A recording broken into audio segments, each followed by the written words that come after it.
Hi guys, hope you're doing awesome. In today's video, I talked to Olga and she's a great polyglot. She's learned 15 languages. Now she's learning Japanese. I think our conversation was very interesting. The only thing that wasn't perfect was the image throughout because of some connection issues. So I wanted to make this quick introduction to let you know, but I think you can watch it anyway and it's very interesting and I hope you like it. Please leave me a comment down below and thanks a lot to my Patreons.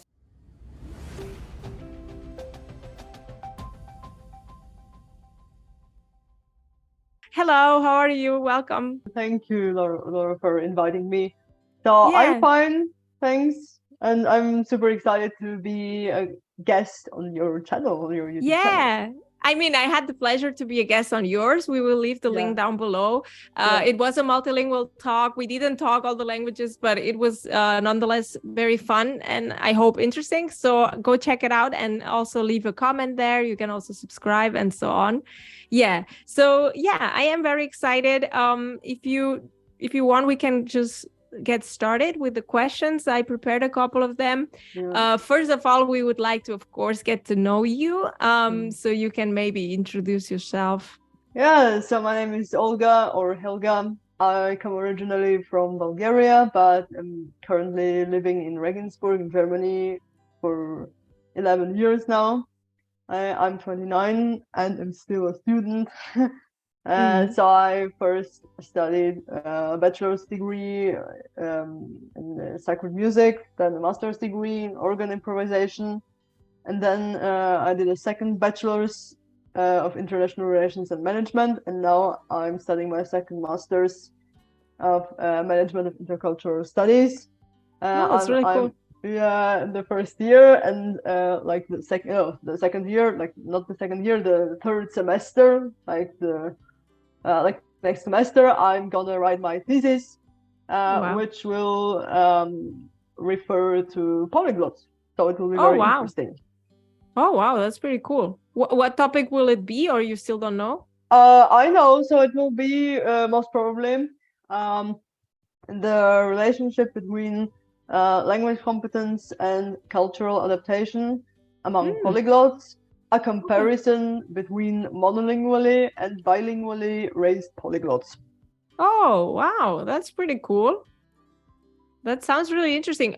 Will you be interviewing people or? Yeah. I'll be Ah. interviewing people, yes, and we'll do a qualitative approach by Oh, okay. so like by analyzing coding, like transcribing, analyzing, and coding the interviews. Ah, yeah. Because during my bachelor's thesis, I did a quantitative approach, and it's quite difficult for me. Mm, Like statistics is not my yeah. favorite subject, so that's why I've decided to Mm-hmm. interview people. And Yeah. I've also tried this method Oh, cool. in my research paper that um, I'm gonna submit today. Oh, Um, wow. yeah. So yeah, Yeah, congratulations. yeah, thank you. Cool. Awesome. Yeah, this sounds all very interesting. I already see this connection between music and languages. Like first you studied music and then you Yeah. switched to languages.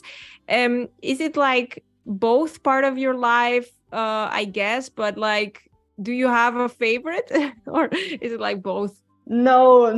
So both music and languages are my passions, and in general, when I introduce myself to someone, I always tell that I have two passions, and these are music and languages. So they are like equivalent. Do you think, yeah. Like for example, yeah, two themes of a fugue or Mm, whatever. Because in a fugue, for example, you have like all the melodies, all the voices, you can say, are equivalent. They are not so, and every voice, every melody is as important as the other. mhm. So you don't have this main melody with accompaniment, but you have this counterpoint, Ah, right, okay. in a fugue. So you Mhm. have it can be like four or six melodies sounding at the same time and being being Hmm. equivalent. And do you actually like see a connection between language learning and music? Do you think maybe music has helped you learn languages, for instance, Yes, or of course, music has helped and is still helping me learn languages because I like singing very much, and I also ah, studied song during my bachelor's of sacred music. And of course, I've sung in different languages, and by singing, you improve your pronunciation. Well, yeah, I yeah, agree.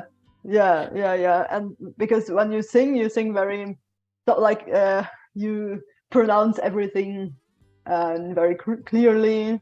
Yeah. Uh, like could happen you sing so Mm. slowly, and you have time to internalize, I would say, all the um yeah phonetic phenomena of a language while you're Yeah. singing. So that's why when I study a new language, or in general study a language, so I try to sing something to get to Yeah. know the music. So for example, now I'm studying Japanese, Oh, and wow. I've asked my teacher, which is from Italy, by the way, from Torino. Oh, uh, wow. yeah, she is like, I asked her to send me some Japanese songs. For example, the song about the four seasons, and Ah, also another okay. folk song that's very famous. And it's like, if we translate the title, it's called "Let's Pass to the Temple." Like it's Oh, like a little bit religious song, and it's okay. very famous. So I've heard about it in a Russian like quiz, like TV program. Oh, wow. And there was a question about this song, and and I remembered the name, and Yeah. asked the teacher to send it to me. And like now, when I've submitted my research paper and will have more time, so I'm gonna study Yeah. these songs and sing them, and maybe improvise over them on the organ as well. Oh, wow. That's Yeah, cool. I mean, I do think also that music helps a lot. Like, I mean, it has this repetitive thing going on. Like, you will listen to a song like many times, you will sing along. So, like you said, like pronunciation gets better. And I think it also has this emotional and cultural component to it where yeah, you feel a connection basically to the of language course. through music. So, Through I music, yeah. think, yeah, I think it's very beautiful. I don't sing, I don't play any instrument, but I love music. So I always use music when learning languages, and yeah, I think it's cool. Yeah. Awesome. So when did you actually start becoming passionate about languages? Was it already your whole life, or maybe you cannot even remember when it started? But that would be interesting to know. Yeah, I can remember. It was from kindergarten actually, because Oh, wow. in kindergarten I wanted to study English.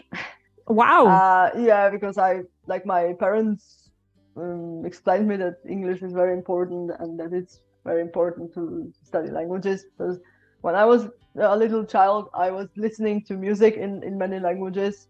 For example, in Oh, English, cool. like ABBA, Boney M, Oh, or in nice. Spanish, Julio Iglesias and Gypsy Kings. Okay, cool. Or yeah, and I wanted to study English in kindergarten, and also Spanish was also Wow. my dream. And that's why I was joking and telling to my kindergarten mates, so the children, the kids, Hmm. that for example, every Friday was the day of the Spanish people. Okay, cool. So nobody knew where Spain is, what Spain is. I think, but they learned from me. Wow, Yeah, that's yeah. cool. So this was first like passion. I wanted to learn English and Spanish. Yeah, yeah. Wow. Because of like Spanish, because of Julio Iglesias and this Latino musicians I was listening to. So I think it was Carlos Santana, Gypsy Kings, Ricky Wow, Martin. nice. Who else? Yes, this Bamboleo. It's Gypsy Kings. Yes, they sing. Yeah, Bamboleo. yeah. I mean, So actually, your passion was born together with your passion for music. So it was kind of You a can say, mixture. Ah, that's so beautiful. Yeah, Yeah. and in kindergarten, I was studying like some words in English and so on, and my dad taught me the alphabet, the Okay. English alphabet when I was in kindergarten, and he told me, yeah, you have to be prepared, like when the teacher like when you meet up with the teacher, you have to be prepared. You have to say the alphabet, to tell the alphabet, and so on. Wow. And then and then I told the teacher, yeah, I know the alphabet already. Because I could read a little bit in like Latin alphabet, because it's like in our case it's identical, like the braille is it's identical. And and Okay. then and then, I didn't know that. So it's the same kind of alphabet for instance, for Russian and for Spanish. Yeah, Bulgarian, Russian, and Bulgarian. English. Wow. Yeah, there are like very few differences. I mean, that's good. At yeah, least you that's didn't good. have to learn an And the extra teacher was alphabet. very impressed. You know the alphabet already. Blah, blah, blah. And how is it with Japanese? Like, do they also in have... Japanese? Yeah, so the characters are the same, of course, because we only have 63 characters, and we can combine them and give them meanings and so on. But the meanings are different, because in Japanese, you have it's the hiragana. It's hiragana based on yes. It's based on hiragana. There is also braille in kanji, but very few blind people use it. That's why I was recommended to learn only the hiragana braille. I mean, it makes sense. It makes sense, yeah. So it, like, at the beginning it was difficult to remember which syllable, because it's like it's these are syllables, right? Like which syllables correspond to which character, but only the a character is identical to the a or in Cyrillic, and the others, it's nothing to do. It's okay, so it's still complicated. It's not like you were able to skip that part. No, I had to learn. I had to read before I started Japanese lessons. So it was like my responsibility to learn Tenji. In Japanese it's called Tenji, this braille system. Okay. Yeah, and the teacher, because the teacher is sighted, so it doesn't have to do anything with braille or something. Yeah. So how do you actually approach language learning? Like, what's like your favorite method? Or for instance, now with Japanese, so you learn on your own and then you get a tutor, or like, what's your methodology? No, I have a teacher, because Japanese is very complicated. And that's why I decided to find a teacher, and I found, thanks to a HiPA member, so he permitted me to reveal who it is. It's Uk. So thanks to Uk, I found my Japanese teacher, and so we have lessons. She explains me the grammar from the textbook that I bought from Tokyo. In braille, so she has it in the normal script as well, of course. Nice. So that's good. It's a very famous textbook that exists in braille. And then I study on my own. I study vocabulary, I do exercises, and then we do also some small conversations with my teacher. So like, what did you do today or yesterday? What are you gonna do next week? For example, if I have an exam, because I had an exam, for example, on Monday, and then I had a Japanese lesson. So the teacher asked me, was it easy or difficult? And I answered, yes, it was easy. And so on. So cool. That kind of thing. So, but would you say you focus more, because everyone's different, right? For me, like, I'm a very auditive learner, but I know, for instance, from our group, Andrea is like more of a reader type of learner. Yeah. So, I mean, we're all different, right? And what is your main focus? So would you say you're more auditive, or you're like reading more in Braille, or are you maybe learning vocabulary by heart, or writing your text? Like, what's kind of your focus Yeah, so more? I try to do all of that. So, but Ah, of course, okay. I read more in Braille, yes, but of course, I listen to the CD from the textbook because of the pronunciation. Yeah. And I also listen to the teacher's pronunciation because her pronunciation is perfect. She speaks like Yeah. Japanese. Yeah. Or Um, for instance, sometimes like what I'm doing in Italian now, I have a tandem. Do you ever have like hmm. tandems for No, not yet, but language? maybe I will. I will try to find Yeah. someone on tandem. But is it obligatory to have like an exchange so that, for example, you speak Italian with your partner, and your partner speaks, for example, I don't know, or practices German with Yeah, you? I mean, I think it's, well, I found that I didn't use the app Tandem. I used Facebook, but I mean, you can find it, I guess, anywhere. But so we're doing a Spanish Italian exchange, but I guess you can always find someone. I mean, you could do an exchange that's interesting for you. The fact that you Yeah. speak so many languages, you could Yeah, be like, no, okay, no, not yet. I have not that experience, but yeah, of course, I learn vocabulary by heart, and I read much in Braille because, like by reading, I remember the grammar, I remember the vocabulary, but yeah. for the pronunciation, of course, I listen as well. I listen much to Mm-hmm. exercises because I have like audio exercises in Japanese, and these texts like dialogues are also Mm-hmm. recorded on the Yeah. CD, but it's about Japanese right now. So, for example, if I study a language by myself, I also read very much and also listen to the CD and also to TTS software, text to speech.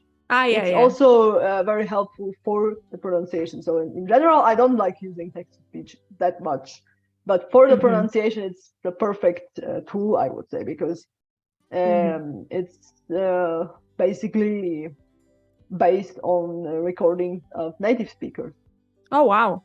Cool. I mean, I actors, guess this has singers. improved a lot, right? In the Yeah, yeah, last yeah. years. But these are like originally these are like actors or singers who record texts in the studio, and then computer linguists like you, computer linguists, Well, I they concatenate as this means divide the yeah. recordings in very very very small chunks, and Okay. then they developed the TTS. Yeah. Yeah. So it's pretty accurate, yeah. Yeah. And would you say like probably Japanese has been the hardest language you've learned so far? Yes, yes, but also French and Italian. Oh, really? They're very Okay. hard because of the grammar Oh, and okay. because like French because of the pronunciation. But now Mm, my French has and Italian has improved. So that's French because cool. I've already have C1, and Wow. Italian because my Japanese teacher is Italian and she teaches me in Italian. Oh, So wow. that's That's why pretty my cool. Italian That's has like, improved a lot, a lot, a lot. yeah, that's Improved. great. Yeah. Yeah. Awesome. And have you ever like dropped any language, and why? No, no, I haven't dropped any any language. So, for example, now I'm in parallel with Japanese. I'm studying Ukrainian by myself Oh, with okay. textbooks and yeah, only textbooks because I know how to pronounce the Yeah. words.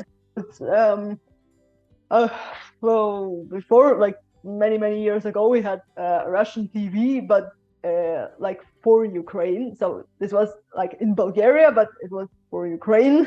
Cable Okay. TV for Ukraine, and all the advertisements were in Ukrainian, and that's why I Oh, was okay. listening and learned the pronunciation that way.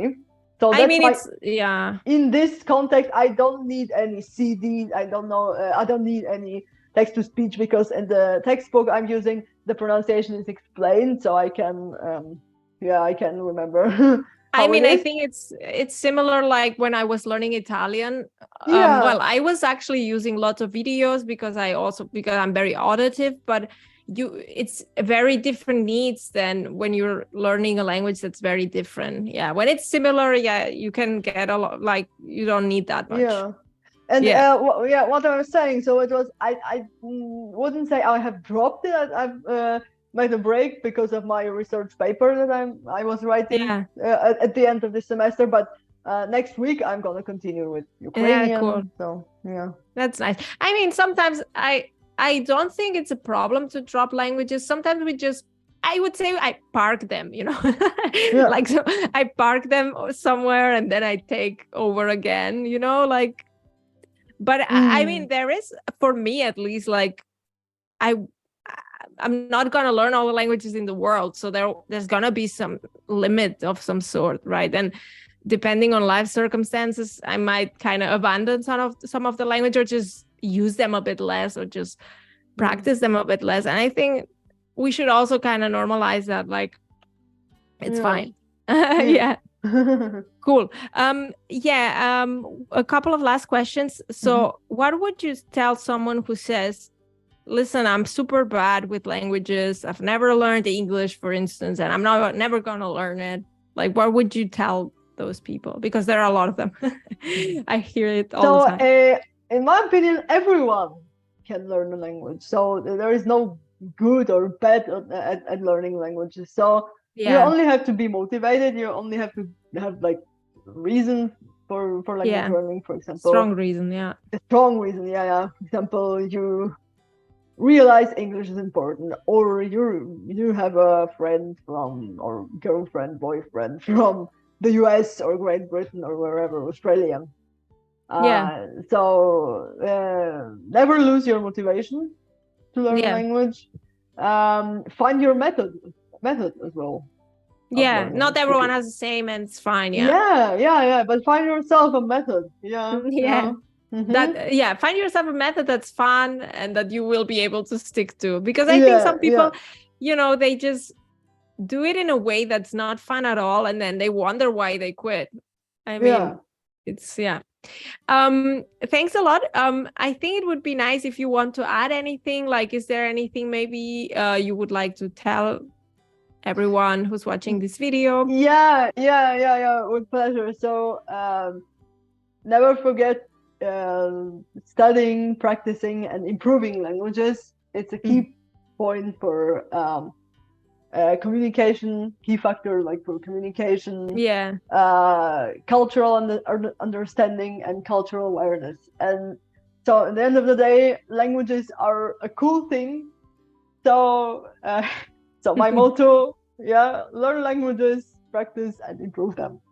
Yeah, that's cool. I mean, it is important. I think it's like consistency is important, and at the same time, what you gain from it, this kind of cultural insight and being able to interact with the world, I wouldn't say in a better way, but like in a more complete way. I don't know.